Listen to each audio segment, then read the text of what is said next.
नमस्कार दोस्तों, true literary lens का एक और अंक लेकर के हम आपके समक्ष उपस्थित हैं। जैसे कि आप जानते हैं कि इस चैनल पर हम अलग अलग लेखकों, कवियों, शायरों की किसी न किसी साहित्यिक रचना पर चर्चा करते हैं, गुफ्तगू करते हैं, बातचीत करते हैं। और आज का ये अंक गज़ल को समर्पित है। जी हाँ, बिल्कुल ठीक, गज़ल की बात करते हैं हम। और गज़ल के मकबूल शायर जो भारतीय उपखंड में अपना नाम कर चुके हैं, सिंधी, हिंदी, उर्दू, अंग्रेज़ी के माहिर हैं और कई उनकी गज़लें सिंधी और हिंदी, उर्दू में आप तक पहुंच चुकी हैं।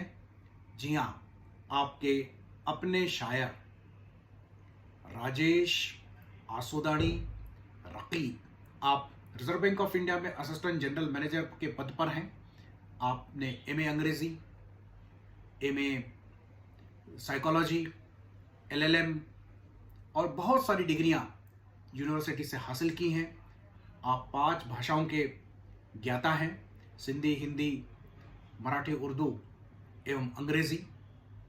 आप एक साइकोलॉजिस्ट हैं, आप एक सोशल एक्टिविस्ट हैं, आप एक लीगल ल्यूमिनरी हैं। बहुत कुछ है आपके पास। ये आपकी सोच, ये आपकी विचार, ये आपके विचार, ये सारी की सारी बातें किसी न किसी रूप में आपके सृजन में भी दिखाई देती हैं। और आपकी ये गज़ल बहुत ही उम्दा है, बहुत ही खूबसूरत है। बहुत सारी ऐसी बातें हैं जो आपके इस गज़ल के अशारों में छुपी हुई हैं। तो राजेश जी, इस महफिल में आपका बहुत बहुत स्वागत है और मैं आपको दावत देता हूं कि आप ये गज़ल हमारे श्रोताओं तक पहुंचाएं। विनोद जी, ज़रा नवाजी है आपकी। आपने बहुत तारीफ़ कर दी, पता नहीं मैं इस लायक हूँ भी या नहीं। पर हाँ, एक बात आपकी ज़रूर मैं इससे इत्तेफाक रखता हूँ कि ये जो शायरी है, ये जो अदब है, ये जो फ़न है, इसमें जो लर्निंग है, जो हम पढ़ते लिखते हैं, जो सोचते समझते हैं, इसका भी योगदान बहुत कुछ होता है। आर्टिस्ट और एक इंटेलेक्चुअल का एक साथ आ जाना मेरे ख्याल से एक नई तरह का फ़न पैदा करता है, नई तरह का अदब पैदा करता है। इस पर हम गुफ्तगू करेंगे, पर पहले जैसे आपने कहा है कि मैं अपनी गज़ल अर्ज़ कर देता हूँ। देखिएगा, मतलब यूँ है कि हर घड़ी पैंतरा बदलता हूँ। वाह वाह, हर घड़ी पैंतरा बदलता हूँ। हर घड़ी पैंतरा बदलता हूँ, वक्त के साथ साथ चलता हूँ। वाह वाह, हर घड़ी पैंतरा बदलता हूँ, वक्त के साथ साथ चलता हूँ। और तुम मुझे क्या गले लगाओगे? वाह वाह, तुम मुझे क्या गले लगाओगे? तुम मुझे क्या गले लगाओगे? क्यों मैं दीवानों सा मचलता हूँ? वाह वाह वाह वाह, तुम मुझे क्या गले लगाओगे? क्यों मैं दीवानों सा मचलता हूँ? और क्या करूं जब बाहर जाती है, मैं भी घर से तभी निकलता हूं। वाह वाह वाह, क्या करूं जब बाहर जाती है, मैं भी घर से तभी निकलता हूं। और लोग गिर गिर के संभल जाते हैं, लोग गिर गिर के संभल जाते हैं, मैं कि गिरता हूं ना संभलता हूं। अरे वाह वाह वाह, क्या लोग बहुत गिर बहुत गिर बहुत अच्छी बात की है, बहुत अच्छी बात की है। लोग गिर गिर के संभल जाते हैं, मैं कि गिरता हूँ ना संभलता हूँ। बुझ गए फिर हवा से शम्सो कमर। वाह वाह, शम्सो कमर, सूरज चांद। सूरज चांद। बुझ गए फिर हवा से शम्सो कमर, मैं दिया हूँ कि दिल हूँ, जलता हूँ। बुझ गए फिर हवा से शम्सो कमर, मैं दिया हूँ कि दिल हूँ, जलता हूँ। और मैं कि तहजीब सीमो ज़र का कमर। तहजीब सीमो ज़र मटेरियलिस्टिक सिविलाइजेशन, पैसा, सीमो ज़र मटेरियलिज्म। कि मैं कि तहजीब सीमो ज़र का कमर, मैं वो मशरिक में जो कि ढलता हूँ, मैं वो मशरिक में जो कि ढलता हूँ। मशरिक, ईस्ट यानी पूरब। हर घड़ी पैंतरा बदलता हूँ, वक्त के साथ साथ चलता हूँ। बहुत ही उम्दा गज़ल है राजेश जी कि आप यदि इसके मतले पर ध्यान केंद्रित करें जी, कि शुरू ही उस बात से होता है कि हर घड़ी पैंतरा, हर घड़ी पैंतरा बदलता हूँ, डायनामिज्म, हर घड़ी पैंतरा बदलता हूँ। वक्त के साथ साथ, हम कहते हैं वक्त के साथ साथ चलना वक्त चाहिए, के वरना साथ साथ पिछड़ चलेंगे, जाएंगे। वरना पिछड़ जाएंगे। तो अब यहाँ पर जो होता है कि लाइफ जो है, जो जिंदगी जो है, वो कंटिन्यूअसली चलती रहती है। चलती है। डायनामिज्म जो है वो सत्य है। Dynamism is the truth. Yes. Truth is not something objective and static concept. Dynamic perspectivism को ही ट्रुथ कहा गया है। बिल्कुल।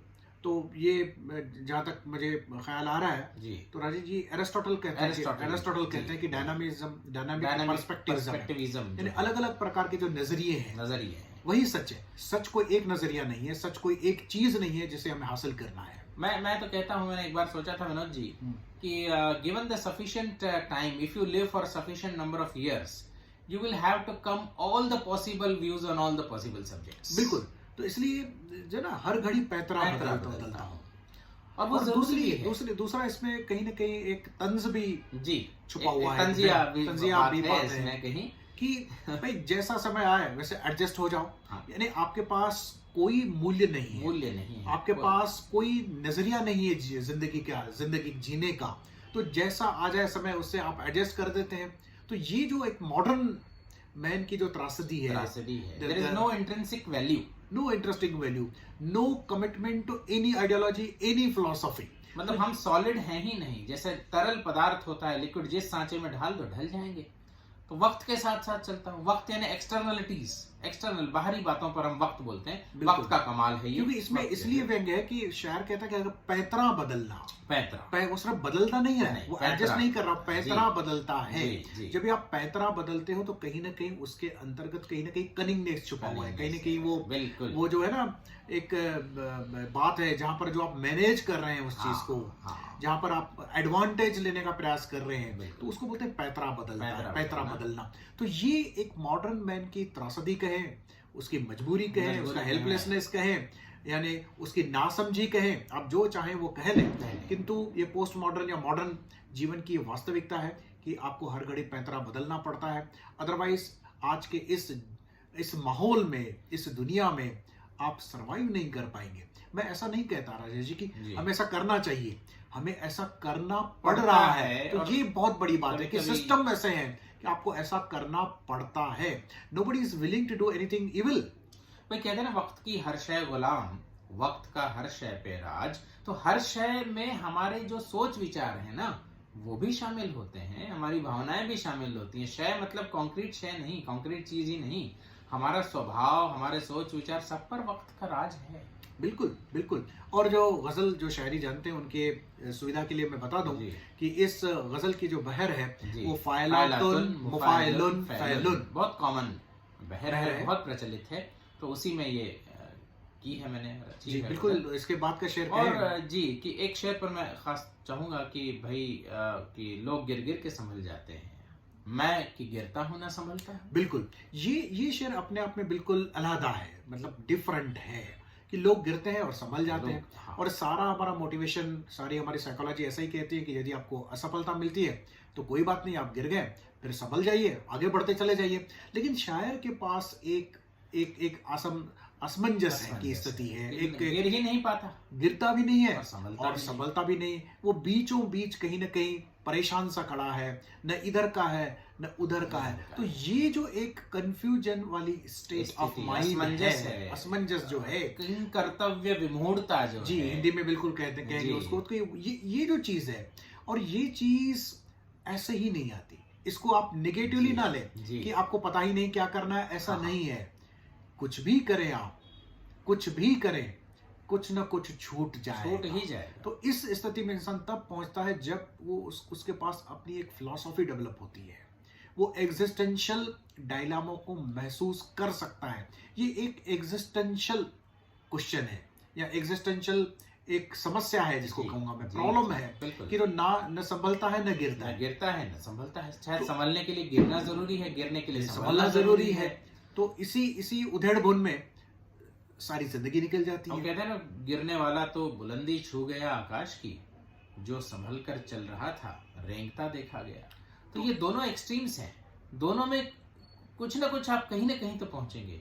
पर जब हम गिरते भी नहीं और संभलते भी नहीं, हमारी रेंज वो लिमिटेड हो जाती है, ये निगेटिवली अगर हम बात करें। और पॉजिटिवली जैसा आपने कहा कि हमें पता है कि एक्सट्रीम पर जाके कोई कुछ हासिल नहीं होने वाला, तो हम क्या ये मध्यम मार्ग है, न गिरता हूं न संभलता हूं, या फिर क्या कहेंगे विनोद जी, क्या ये बुद्ध का मध्यम मार्ग है, या फिर असेंशियल अनुभूतियों का न होना है कि न गिरना है न अब संभलना बुद्ध है? जैसे कहते हैं कि मध्यम मार्ग का अवलंब करें, जी। You must follow that's middle path. जी। लेकिन मिडिल पाथ फॉलो करना क्या बुद्धिमानी है, है। या एक्सट्रीम से, दोनों एक्सट्रीम से डर डर करके के सिर्फ मध्य मार्ग सामंजस्य की बातें सामंजस्य। करके समय पास, जिसको कहेंगे ना किसी ने हाँ। किसी भाई पोस्टपोन कर रहे हैं, Postpone। We are postponing the final encounter with and reality. We are refusing to take a position बिल्कुल। Anyhow. जैसे हमारे एक दोस्त ने बहुत साल पहले कहा था कि मॉडरेशन का कीड़ा खा गया है हमको, तो ये भी तो बात हो सकती है। ये भी हो सकता है, न संभलता है न गिरता है। कम से कम आप संभले तो हाँ। आगे निकल जाएंगे, कम से कम आप गिर गिरे गए हैं। तो एक्सेप्ट कर लेंगे, भाई हम नहीं संभल पाए, हम नहीं फेस कर पाए, लेकिन ना संभल रहे न गिर रहे। और आप सोचे कि हमारी सारी जिंदगी लगभग ऐसे ही गुजर ऐसे जाती ही है, गुजर जाती है। कुछ नहीं कर पाते, ना हम कोई अच्छा काम कर पाते हैं, ना ही कोई हम बुरा काम कर पाते हैं। हम में से बहुतांश लोग, मेजोरिटी ऑफ द पीपल, हम एक मीडियोकर्स हैं, और मीडियोक्रिटी जो है जी। वो कभी भी ग्रेट काम नहीं नहीं करेगी, करने देगी आपको। और यहाँ शायर ने कहा कि लोग गिर गिर के संभल जाते हैं भाई, गिर गिर के। अब वो हमें को वाल्मीकि की कहानी पता है और बहुत सारी कहानियां पता है, लोगों ने पहले गिरे फिर संभले। लेकिन ये जो असमंजस है यहाँ कहाँ खड़ा है शायर? और बाकी शेर भी देखे उन्होंने, पहले 3 शेर जो हैं इस गजल जी, के, जी, मेरे जी। हिसाब से उनमें जो रवानी है, रवानी भाषा आपने की, बिल्कुल बहुत एक बहुत खूबसूरत सहजता से कही गई बातें बातें कही आ रही हैं हैं। कि भाई क्या करूं जब बाहर जाती है, मैं भी घर से तभी निकलता हूँ। अब ये बहुत ही मतलब सोचने वाली बात है कि जी। भाई ऐसा क्यों होता है, जी। जब बाहर जाती है तो तब शायर क्यों निकलता है क्यों घर से, निकलता है? या ऐसा है कि जिंदगी में हम सारी चीजें कहीं ना कहीं फिसलती चली जाती हैं। बाहर चली जाती है तभी हम तभी घर से बाहर निकला, मेटाफोरिकली है। जी। आप तभी उस जगह पर पहुंचते हैं जहां पर वो बातें तब तक समाप्त हो चुकी होती है, बाहर चला गया, बाहर आके चली गई, उसके बाद आप आप पहुंचे तो उसका क्या फायदा? क्या फायदा? तो बहुत सारी बार हम लेट हो जाते हैं जिंदगी में। हम या तो लेट खुद कर देते हैं या लेट हो जाते हैं, लेकिन अल्टीमेट आउटकम उसका यही होता है कि बाहर जब चली गई, वही थी, तब जाके तब नींद जाके भी खुली न थी कि हाय धूप ढल गई, वाह। पाँव जब तलक उठे कि जिंदगी फिसल गई। यही बात नीरज जी ने कहा है। तो वही है कि जब तक पता चले कि जिंदगी क्या है, तब तक जिंदगी हमारा साथ गुजर छोड़ जाती के है। गुजर वही जाती है। जवानी आई चली भी गई, पता न चला। पता ना चला। जवानी आई चली भी गई, पता न चला, चला। उसी को ढूंढ रहा हूँ कमर झुकाए हुए। क्या बात है, वाह वाह। तो कहीं ये बात तो नहीं है? और फिर ये कि भाई पहला जो शेर था यूं कि भाई बुझ गए फिर हवा से शम्स कमर, हाँ मैं दिया हूं कि दिल हूं जलता हूं। बिल्कुल। इसमें जो बहादुरी का भाव है, इसमें जो करेज का भाव है कि सूरज चांद हवा से भले बुझ हवा जाए, से बुझ गए। लेकिन मैं नहीं बुझूंगा। या तो मैं दिया हूँ, छोटा सा दिया हूँ, वो दिया जलता हूं, रहता हूँ, या फिर मैं दिल दिल हूं। हूँ, वो भी जलता रहता है। तो ये जो एक उस शायर के पास एक खुददारी का भाव है, या एक करेज है, या एक हिम्मत का भाव है, तो उसको बहुत ही खूबसूरती से और शायराना अंदाज में शायर कहता है। जी। और आखिरी 2 शेरों पर आपकी और तवज्जो मैं चाहूँगा कि पहला यूं था कि मैं कि तहजीब सीमो ज़र का कमर, मैं वो मशरिक में जो कि ढलता हूँ। बिल्कुल। अब सारी दुनिया जो है वो मटेरियलिज्म की तरफ जा रही है, और हमें पता है कि जो मटेरियलिस्टिक सिविलाइजेशन आई है सारी दुनिया में, वो वेस्टर्न वर्ल्ड से आई है। अब ये जो मटेरियलिज्म का मून है, मटेरियलिज्म का जो चांद है, ये जब मशरिक में पहुंचता है, पूरब में पहुंचता है, तब ये ढल जाता है। वो इसलिए ढलता है कि जो मशरिक है, जो पूरब की फिलॉसफी है, उसका जो फलसफा है, वो मटेरियलिज्म पर आधारित नहीं है। हमारा फलसफा, पूरब का फलसफा आध्यात्म का फलसफा है, इंसानियत का फलसफा है, एक दूसरे को साथ लेकर के चलने का फलसफा है, ठहराव का फलसफा है। फलसफा कहीं न कहीं एक वहाँ वो एंजाइटी, मटेरियलिस्टिक एंजाइटी कि मुझे ये चाहिए, मुझे वो चाहिए, मुझे ऐसा करना है, मुझे वैसा करना है। ये बात हमारे यहाँ एशियन जो फिलोसॉफी है, बिल्कुल, उसमें आपको नहीं मिलेगी। उसमें कहीं ना कहीं ठहराव, कहीं गहराई, कहीं एक संतोष की भावना। फिर से मुझे राजेश जी चाइनीज थिंकर लाओ त्से जी फिर से याद आ गया। उसने कहा था कि भाई जिंदगी की जब हम प्रगति को देखते हैं, उसका प्रगति का मतलब ये नहीं कि आज हमने क्या सीखा, हाँ। क्या नया हासिल किया, ऐसा नहीं है। आज हमने क्या छोड़ा, छोड़ा। आप छोड़ते चले जाएं, और जिस दिन आप सब कुछ छोड़ देंगे उस दिन सही प्रगति होगी। तो ये जो फलसफा है, चाहे वो वेस्टर्न जो लोग हैं, जो थिंकर्स हैं, वो उसको कितना समझते हैं, कितना नहीं समझते हैं, किंतु आप सोच के देखें कि हासिल करने में कितना आप हासिल कर पाएंगे। अनलिमिटेड चीजें हैं, हमारी जिंदगी भी लिमिटेड है, तो इसलिए बेटर है जितना चीजें हम छोड़ सकें उसको छोड़ दें। आपका बर्डन कम होगा, आपका बोझ कम होगा, और आपको अधिक सुख और आनंद की प्राप्ति हो सकती है। आप लाओ त्से के दर्शन में गहरे उतर जाएं अगर उसके फलसफे में, तो मुझे लगता है कि लाओ त्से एक बहुत बड़ी बात कर रहा है, और यही बात आप भी कर रहे हैं कि ये जो मटेरियलिज्म का चांद है वो इधर पूरब में आके ढल जाता है। क्यों हमें मटेरियलिज्म के चांद ये ना बाहरी चमक धमक, उसका भी प्रतीक, लस्टर जो है उसका भी मेटाफोर बन करके हमारे सामने आता है। और दूसरा, हम अगर एक बीच की भी बात करें कि भाई ठीक है, मटेरियलिस्टिक चीजें भी हमारे लिए जरूरी हैं, पर ये तो बात हम मानेंगे ही कहीं कि the most important things in life are not things. तो ये अगर हम बात करें कि मोस्ट इंपॉर्टेंट हमारी जिंदगी में हमारे जो प्रेम भावना है, नाते रिश्ते हैं, एक दूसरे से जो ताल्लुक हैं, कनेक्शंस हैं, ये बातें जो सोशल फैब्रिक है हमारा सुख चैन के लिए, वो जरूरी है, ना कि चीजें एक भाग है जिंदगी का। कम से कम यहाँ तक तो हमको अपने आप को लाना होगा। जी बिल्कुल।